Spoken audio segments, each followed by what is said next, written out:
آمن الرسول بما أنزل إليه من ربه والمؤمنون.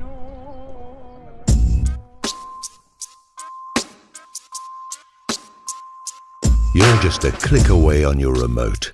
Get the popcorn. It's a blast. This one has moral stature. They used chemical weapons, so they will pay. Don't miss Chris Matthews. He's tingling all over. The president did the right thing and he upheld the Constitution. Only a living God could figure out how to pull that off. Welcome to the Syrian theater. All the players are assembled.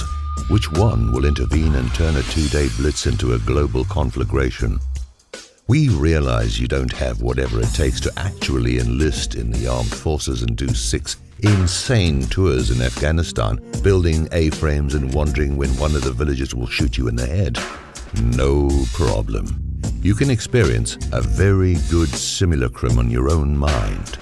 The anticipation, the adrenaline flow, the sweaty palms, then the limbic thrust of revenge. And, as a bonus, no court-martial when it turns out that you killed an Afghan who was just reaching into his coat pocket for a screwdriver to attach his new front door. The Syrian run-up is almost as good as the first missile launch. Click to Wolf Blitzer as he recalls his coverage of Gulf War I when he made his bones purely on the basis of his name. Catch the living cadaver, Scott Pelley, as he flashes back on his work at the Davidian siege at Waco. Count down to the first explosion with the eternal newsboy riding his bike and flipping papers on front porches, Brian Williams. Feel the undertone of sodden grief with Diane Sawyer, weeps for everybody all the time, as she does war as only a former America's Junior Miss can. And then, boom, you're there. The attack is on. The sky over Damascus lights up.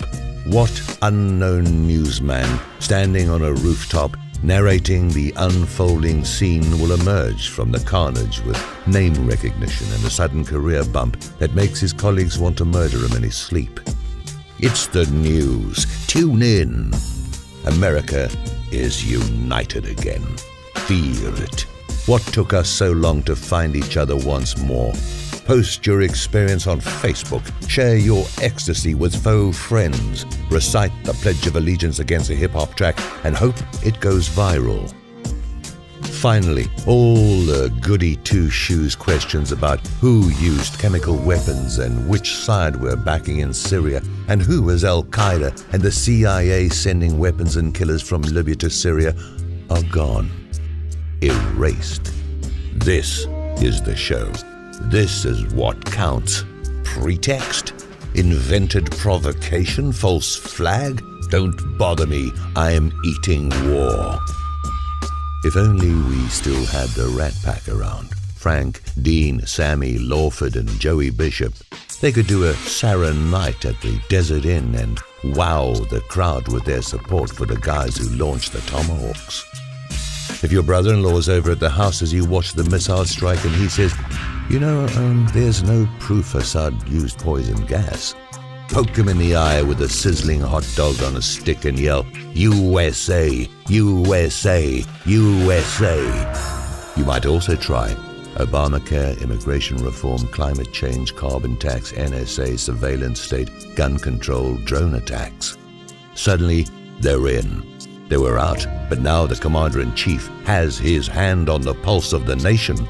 We're off life support. Who cares about Fast and Furious, the IRS non-profit division, Benghazi? They're in the rear-view mirror, and we're accelerating down the superhighway to fame and fortune.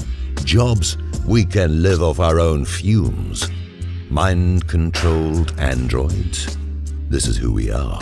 Love it, live it, watch it, soak it in. God bless Congress for giving Obama back constitutional authority to kill the enemy of the terrorists we're backing.